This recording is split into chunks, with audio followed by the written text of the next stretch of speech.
Vatican ചത്തുരത്തിൽ ഒരുമിച്ച് കൂടിയിരിക്കുന്ന വിശ്വാസി സമൂഹം കരഘോഷത്തോടെ പരിശുദ്ധ പിതാവ് ലയോ 14 വാക്കുകളെ ഏറ്റെടുക്കുകയും സ്വീകരിക്കുകയും ചെയ്യുന്ന നിമിഷങ്ങളിലൂടെയാണ് നമ്മൾ കടന്നു പോകുന്നത്. സുവിശേഷ വായനയ്ക്കും ശേഷം പാലിയം സ്വീകരിച്ച് മധ്യസ്ഥ പ്രാർത്ഥനയിലൂടെ മാർപ്പാപ്പയെ ദൈവത്തിന് സമർപ്പിച്ച് മുക്കുവൻ്റെ മോതിരം എന്നറിയപ്പെടുന്ന പത്രോസിൻ്റെ പിൻഗാമിയുടെ മോതിരവും അണിയിച്ച് സിംഹാസനത്തിലിരുത്തിയ ലയോ 14 മാർപ്പാപ്പ സുവിശേഷ ഗ്രന്ഥം കൊണ്ട് ആശീർവദിച്ച ശേഷം സന്ദേശം നൽകുന്നു.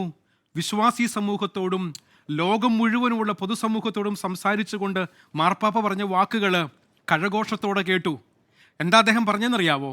പത്രോസിൻ്റെ പിൻഗാമിയായി എന്നെ തിരഞ്ഞെടുത്തത് നിങ്ങളോടൊപ്പം ഒരു ഐക്യമുള്ള സഭയായി സമാധാനത്തിലും സന്തോഷത്തിലും നീതിയിലും എപ്പോഴും ആശ്രയിച്ചുകൊണ്ട് ഭയമില്ലാതെ ഈശോ മിശിഹായ്ക്ക് വിശ്വസ്തരായ പുരുഷന്മാരും സ്ത്രീകളുമായി ജീവിക്കാനും സുവിശേഷം പ്രഘോഷിക്കാനും മിഷണറിമാരാകാനും തിരഞ്ഞെടുത്ത എൻ്റെ സഹോദരന്മാരെ, നിങ്ങൾക്കെല്ലാവർക്കും ഞാൻ നന്ദി പറയുന്നു എന്ന് കർദിനാളന്മാരോട് പറഞ്ഞതിന് ശേഷം അദ്ദേഹം പറയാണ്, നാം എല്ലാവരും സഹോദരങ്ങളാണ്, ക്രിസ്തുവിൽ സഹോദരങ്ങളാണ്.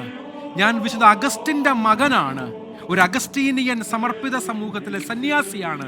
എന്നിട്ട് അദ്ദേഹം പറഞ്ഞു, നിങ്ങളോടൊപ്പം ഞാനൊരു ക്രിസ്ത്യാനിയാണ്, നിങ്ങൾക്ക് വേണ്ടി ഞാനൊരു മെത്രാനാണ് എന്ന് പറഞ്ഞുകൊണ്ട് ആത്മാവിൽ ദൈവത്തിനായി തന്നെ സമർപ്പിച്ചുകൊണ്ട് ഒരുമിച്ച് നടക്കാം.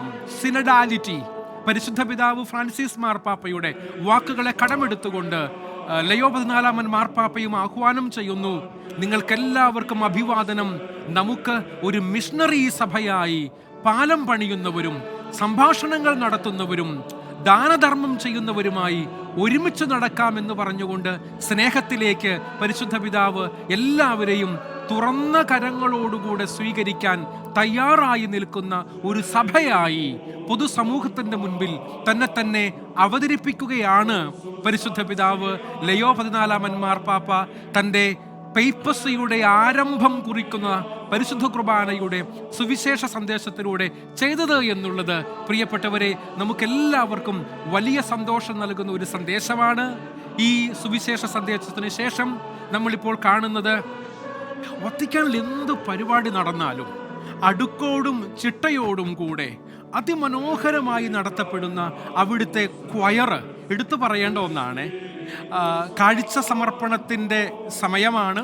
കാഴ്ച സമർപ്പണത്തിന് വേണ്ടി അർപ്പിക്കപ്പെടുന്ന വസ്തുവകകൾ അൾത്താരയിലേക്ക് മധുബഹയിലേക്ക് സംവഹിക്കപ്പെടുന്ന സമയത്ത് ഗായക സംഘം അർപ്പിക്കുന്ന ഗാനത്തിലാണ് നാം ഇപ്പോൾ ഉള്ളത് എന്നുള്ളത് ആ ചാൻഡ് ശ്രവിക്കാനായി അല്പനേരം നിശബ്ദമാകുന്നത് നന്നായിരിക്കുമെന്ന് ഞാൻ കരുതുകയാണ്.